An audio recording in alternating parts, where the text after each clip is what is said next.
ओम शांति। पांडवपति सचखंड की स्थापना करने वाले शिव बाबा की 19/1/2022 की मुरली से होमवर्क।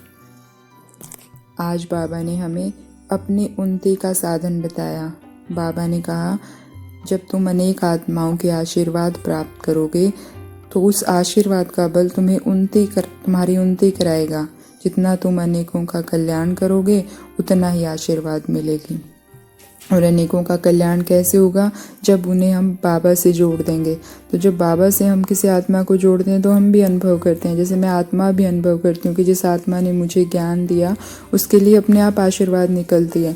तो ऐसे ही हम बाबा से जिस भी आत्मा को मिलवाएंगे तो वो हमें आशीर्वाद देगी, क्योंकि हमें उसे सुख का ठिकाना बता दिया। तो हमें ये आशीर्वाद ज्ञान रत्नों का दान कर सबसे ये आशीर्वाद लेनी है। और इसके लिए हमें अपना सजा सजाया रूप देखना है। बाबा ने कहा ना कि मैं तुम्हारा श्रृंगार करता हूँ। बाबा ने कहा कि इस महाभारी लड़ाई के बाद ही भारत स्वर्ग बनता है।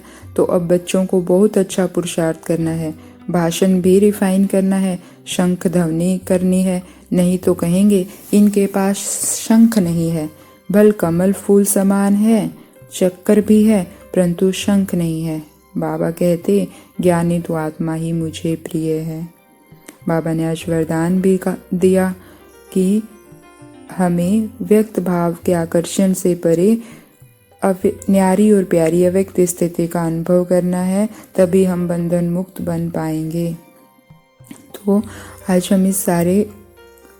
हम अपना सारा दिन अपना सजा सजाया स्वरूप देखेंगे कि मैं आत्मा भरकुटी के मध्य।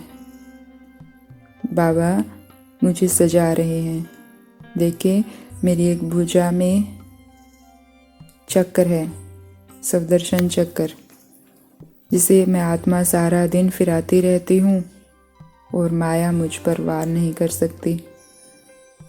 मेरे दूसरे हाथ में शंख है। मैं आत्मा सबको जो भी मिलता है उससे ज्ञान रत्नों की ही लेन देन करती हूँ।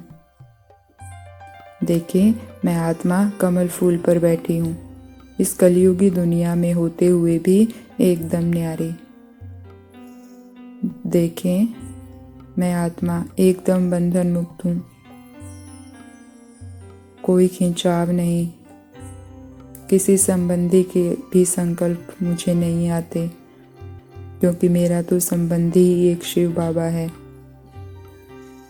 ये देह भी बाबा की है, इसलिए देह के बंधन से भी मैं आत्मा मुक्त हूँ। मुझे पता है इस दुनिया की सभी चीज़ें विनाशी है, इसीलिए मैं विनाशी चीज़ों के लगाव से भी मुक्त हूँ। मैं एकदम बंधन मुक्त आत्मा, कमल फूल समान न्यारी और प्यारी हूँ।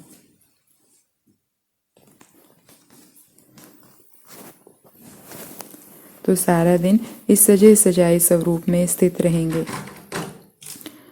जब हम ऐसे बन जाएंगे तो हम एकदम निर्भय निर्वैर बन जाएंगे।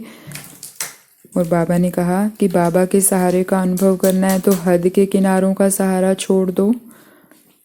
हमें क्या है, कोई परिस्थिति आती है तो सबसे पहले कौन याद आता है? हम कोई रिश्तेदार ढूंढते हैं, किसी आत्मा को ढूंढते हैं, उसको ये बात बता दें, सॉल्यूशन लें। जब परिस्थिति बिगड़ जाती है तो बाबा याद आता है। तो बाबा कहते हैं, अगर तुम हद के सहारों से ही ढूंढते रहोगे कि ये आत्मा मेरा काम करा दे, ये मुझे ये प्यार दे, ये मुझे सुख दे, तो बाबा से कैसे अनुभव होगा?